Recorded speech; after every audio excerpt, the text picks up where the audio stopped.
সৃষ্টি কৰাৰ কাৰণে ব্ৰহ্মা হৈ সৃষ্টি কৰিব আৰু ৰুদ্ৰ হৈ সংহাৰ কৰিব আৰু বিষ্ণু হৈ পালন কৰিব। হন মই একাই বহিষ্ঠান প্রদায়ন সৃষ্টিকার্য একর দিনকারী বেদনা বহুদা বন্ধি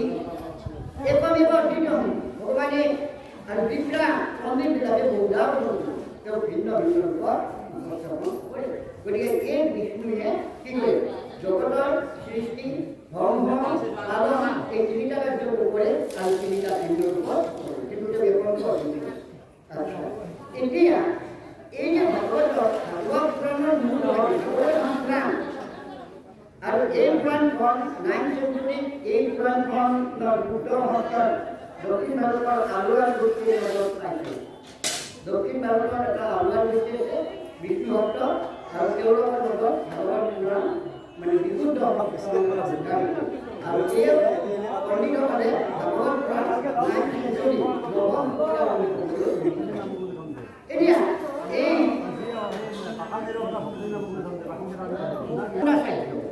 আৰু তাৰ পৰা এই চেনেলটো গৈছিল মধ্য ৰামানুজ এইবিলাক একেটা শংকৰ মাধৱ চৈতন্যদেৱ হৰিদেৱ দামোদৰদেৱ এটা চেনেল পিছৰ ৰামানুজ তিনিটা এটা আছে ৰামানুজ এটা আছে বেদান্ত ৰামানুজ এটা আছে মীমাংসা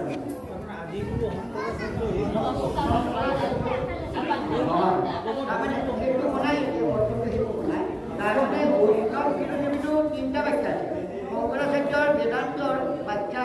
বা জ্ঞানৰ ওপৰত যিটো ব্যাখ্যা আছে শংকৰাচাৰ্যৰ ব্যাখ্যা যিটো ভাস্কৰৰ ব্যাখ্যা কৰ্মৰ ওপৰত প্ৰাধান্য দিছে ভাস্কৰৰ ব্যাখ্যা আৰু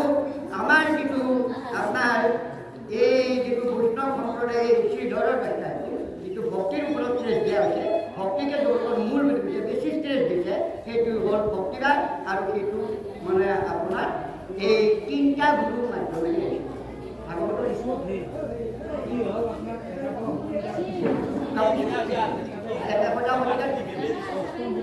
নহয় এইটো চেনেলটো তাৰমানে ক্ৰমান্বয়ে তাৰ পৰা আৰম্ভ হৈ আহি আছে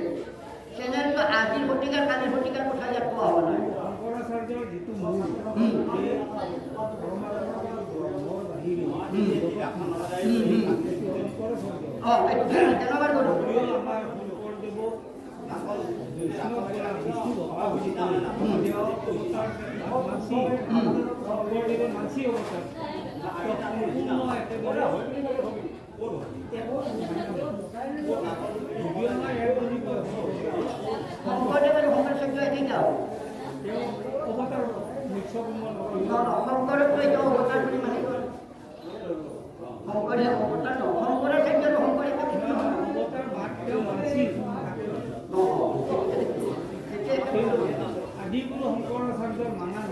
আদিগুৰু শংকৰাচাৰ্য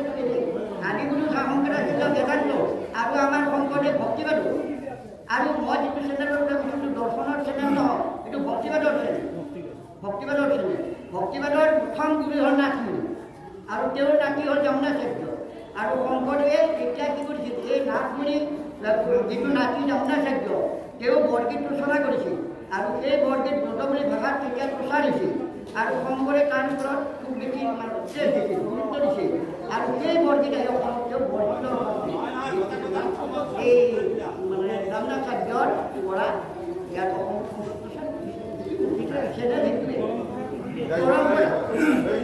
তাৰমানে আমাৰ যিটো শংকৰক কয় যে শংকৰে বৈষ্ণৱ ধৰ্মৰ হেৰি সেইটো নহয় মই তাকেই ক'ব ভুল কথা নহয় এইটো নহয় এইটো নহয় তাৰমানে কিবা আমাৰ ক'ৰবাত বুজে কিনা নাই আমাৰ বৈষ্ণৱবিলাকে এতিয়া বৈষ্ণৱবিলাকে শংকৰে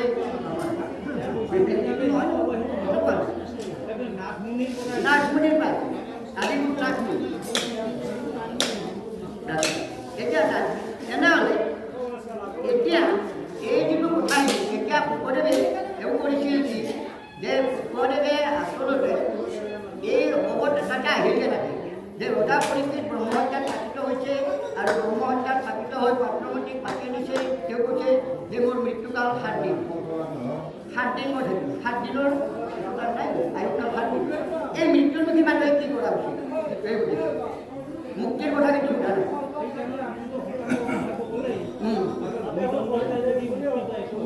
তেতিয়া সেই একে কথা সেইটোৰ কাৰণে ৰেফাৰেঞ্চ টাইপটো মই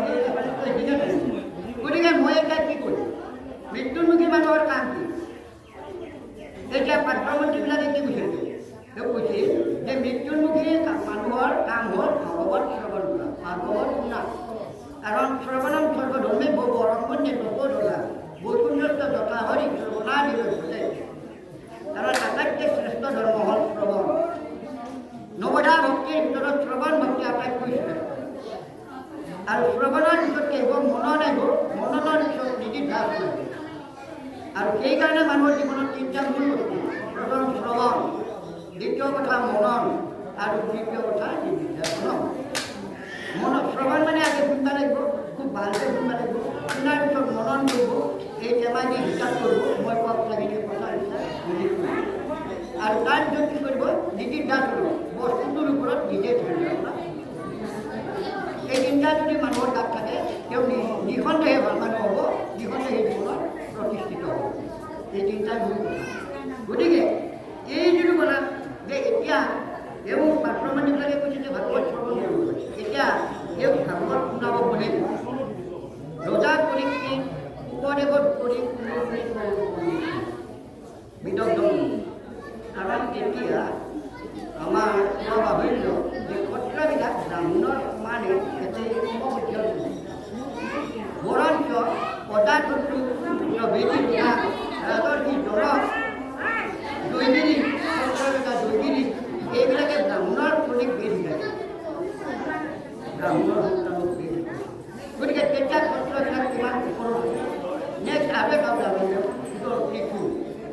পৃথু ৰজা আৰু এই পৃথু ৰজাই তেওঁ কি কৰিছিল পৃথুৰ পৰা পৃথিৱীৰ উৎপত্তি হয় বুলি কোৱা হয় এই পৃথু ৰজাই দিনত 12 বছৰ অনাবৃষ্টি হৈছিল আৰু তেতিয়া প্ৰজাবিলাকে ৰজাক খেদি আহিছিল কৈছিল যে এই অনাবৃষ্টিৰ মূল কাৰণ তুমি ৰজা তোমাৰ মহাপাপৰ কাৰণে এইটো হৈছিল আৰু তেতিয়া পৃথুৱে কি কৰিছিল তেওঁ কি এটা কথা কৈছিল তেওঁ ধনুকাৰ লৈ আজব ধনু তেওঁ ধনুৰ নাম আজব ধনু পৃথিৱী তেতিয়া মন্থনৰ মাধ্যমেৰে গৈছিল আৰু তেওঁ জন্মাৰ লগে লগে ওপৰৰ পৰা কি হৈছিল আজব ধনু কৰিছিল গতিকে এই আজব ধনু লৈ তেওঁ গ'ল কাক পৃথিৱীক খেদি পৃথিৱী এজনী তিৰোতা হ'ল আৰু আগে যাওঁতে তেওঁ পৃথিৱী হ'ল আৰু এতিয়া তিৰোতাজনে কৈছিল যে তিৰোতাক তুমি কিয় বধ কৰিবা তিৰোতাটো অবৈধ তিৰোতা বধ কৰিব নাপায় তেতিয়া তেওঁ উত্তৰ দিছিল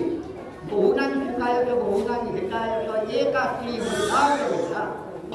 বহুতৰ সুখৰ কাৰণে বহুতৰ মংগলৰ কাৰণে এজনী তিৰোতাক বধ কৰিলেও একো হ'ব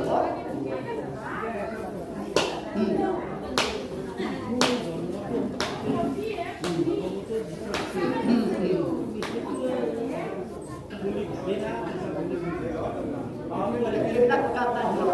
এই কথাবিলাক দেখ এই কথাবিলাক যিটো মন্থনৰ মাধ্যমেই হৈছিল গতিকে এই আমাৰ ভাগৱতৰ লিখি মান্য লাগিব মই উত্তৰটো দিলোঁ এটা বেন আৰু কুনীতি তেনেদৰে বেন আছিল মস্ত হিংসু আৰু এই বেন মানে বিৰাট হিংসু হৈছিল কিয় হৈছিল বেনৰ মাতৃভাৱটো ঠিকেই আছিল কুনীতি ঠিকেই আছিল কিন্তু এই পিতৃৰ ভাল অসুৰৰ বিধানৰ কাৰণে তেওঁৰ মৃত্যু হ'ল আৰু বেনে ৰজাই হৈ কৈছিল যে অংগৰ পুতেক বেন তেওঁৰ বাক্যকৰ নাম অংগ গতিকে তেওঁৰ কিন্তু কুনিতা অসুৰৰ ছোৱালীৰ কাৰণে সকলো উল্টা হৈ যায় উল্টা হোৱাৰ কাৰণে এতিয়া কি হ'ল চা এতিয়া বেনক ধ্বংস কৰাৰ বাবে মানে ঋষিমুনিবিলাকে কৈছিল যে বেন তুমি ইমান অত্যাচাৰী নহবা তেওঁ কৈছিল ৰজাই পৃথিৱীৰ অলিঙৰ বেনে কৈছিল ৰজাৰ পূজা সকলোৱে কৰিব লাগিব তাত বাহিৰে অন্য কাৰো পূজা হ'ব কোনো বিষ্ণুৰ পূজা হ'ব তেতিয়া ইয়াত ভাগৱত আৰু আমাৰ মহাভাৰতত দুটা কথা অলপ বেলেগ বেলেগকৈ আছে হুংকাৰৰ দ্বাৰাই বধ কৰা বুলি কৈছে আৰু মন্ত্ৰবিদ কুকুটি তেওঁলোকে মানে বেনক হত্যা কৰা বুলি কোৱা মন্ত্ৰবিদৰ দ্বাৰা আৰু মানে খুব মন্ত্ৰবিদ কৰিলে উঠি দিলে মাৰি আচ্ছা মৰি এতিয়া ৰাজা নাই ৰাজা নহ'লে কি হ'ব আৰু ৰাজা নোহাত তেতিয়া এই যিটো বেদৰ মৃতদেহ সেইটো মন্থন কৰা হৈছিল আৰু যেতিয়া তেওঁৰ এই গুৰু মন্থন কৰিছিল নিষাদৰ জন্ম হৈছিল নিষাদ বেদ নিষিত বা নিষাদ নিষিত মানে বেদ নিষাদ শব্দৰ অৰ্থ কৰাই নিষিত আচ্ছা মুদ্ৰা নহয় মানে হেৰি মুদ্ৰা হওক নিষাদ মানে বেদ আচ্ছা এতিয়া তেওঁ তাৰপিছত সৰ্বাত্মকে তেওঁ ৰজা হ'ব নোৱাৰে আৰু তাৰপিছত বাহু গুৰু এনেকৈ মন্থনৰ মাধ্যমেৰে কৰিছিল আৰু এই মন্থনৰ মাধ্যমেৰে হোৱাৰ বাবে তেওঁৰ বিদেশ তেওঁৰ দেহা নহয় মানে অৰ্থাৎ জীৱিত নহয় মানে মৃতদেহৰ পৰাহে শিশুৰ জন্ম এটা হ'ল শিশুৰ জন্ম হ'ল নাম শিশু আৰু এই পৃথিৱীয়ে হ'ল শিশুই হ'ল পৃথিৱীৰ জন্ম পৃথিৱী এই পৃথিৱী কি কৰিছিল যেতিয়া মানে খেতি কৰিছিল তেতিয়াতো কোৱা হৈছিল যে দেউতা মই যদি পৃথিৱীত নাথাকোঁ সত্য কামনা নহ'ব পৃথিৱীত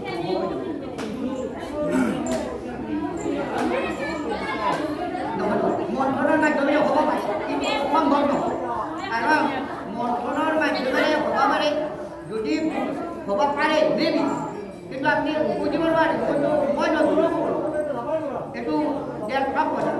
যে আপুনি মন্থনৰ মাধ্যমেৰে হ'ল কিবা অঞ্চল কৰিব পাৰে